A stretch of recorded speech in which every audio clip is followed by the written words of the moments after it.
From eThekwini to the Northern Cape, where the ANC there holding its provincial elective conference. It's the first of the 9 provincial conferences leading up to the ANC's national elective conference in 2027. The ANC Treasurer General Gwenwa Makgopa due to give an opening address this morning. Newzroom Afrika's Juniour Khumalo is at that conference for you, joins you now live. Juniour, good morning to you. What are we seeing from the political tea leaves? Are we expecting any signs of any political change from what's going to happen in the Northern Cape today? A very good morning to you, Stephen, and a good morning to our viewers. It's highly unlikely that there are going to be any too many changes when it comes to the top leadership here in the Northern Cape. The current chairperson of the ANC, Zamani Saul, was first elected as the chairperson of the ANC in the province in 2017. He was again re-elected in 2022. And if you look at the regional conferences that took place from between the 21st of March to the 13th of April, there were 5 regional conferences in this province. Of the 5, only one was contested. The other 4, all of the 5 top leaders were not contested. So we do expect that same trend to happen when it comes to the provincial leadership of this province. But it's very key because this is the first of the 9 provincial conferences in the lead up to the 2027 elective conference of the ANC. It is very likely that President Cyril Ramaphosa is not going to come back as the president of the ANC. Although the party's own policies do not prevent him from standing, but when it comes to a national as a president of the country, there is that 2-term limit. So there is that expectation that the ANC is going to elect a new president.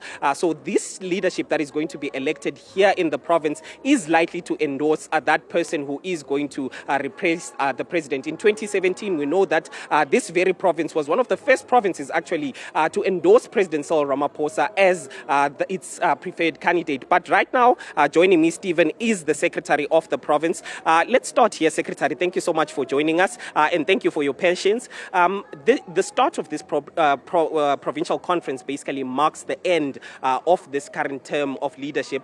Just to get your thoughts on how you think you've performed over the past 4 years.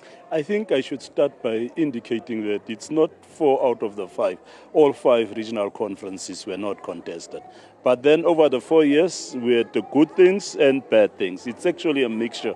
But what is good is that we've built unity in the province. You'd actually recall some time ago when we went for a provincial conference, branches were fighting. We had internal squabbling and bickering in the organization. That seems to be something of the past.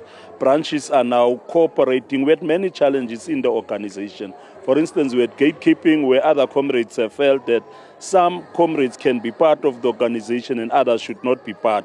We've dealt with that thing. It's something of the past. But we also had buying of membership, where people actually bought membership for others. And what comes with it is that people were now loyal to those who bought the membership for them. We've dealt with it. It's now something of the past. You can see an upward trajectory in the body politics of the province, in particular in favor of the ANC. Proof positive of that, I'm sure you've seen the by-elections that we've contested.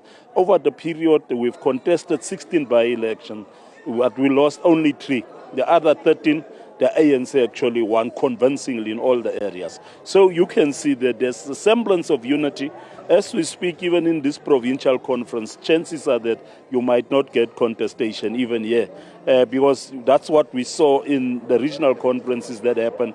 Comrades are now more focused on discussing the content of the conference instead of leadership issues. I think that's something positive for us. Yeah, speaking about the branches, there are supposed to be 33 branches that are eligible to come here, but only 89 are going to be here. Speak to us about those that were not able to come here and why they were not able to come and be present at this conference. It's a requirement of the ANC that if you call a branch general meeting, 50% plus 1 should attend. Where you fall short, you would not be allowed to come to the conference, at least in a capacity of voting delegates. At the regional level, we invite them to participate in the conference, but at the level of province, would not be invited. So that's the main reason why we have some of the branches who are not here.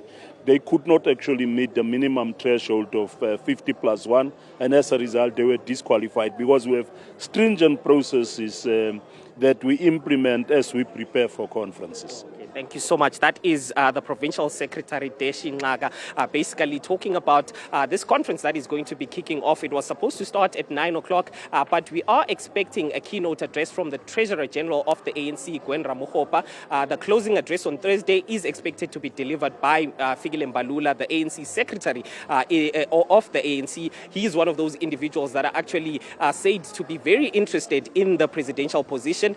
We've seen the Women's League of the ANC saying that they would be endorsing Gwen Ramokgopa as well. So as this provincial conference starts, it is basically leading up to that 2027 elective conference of the ANC, Stephen.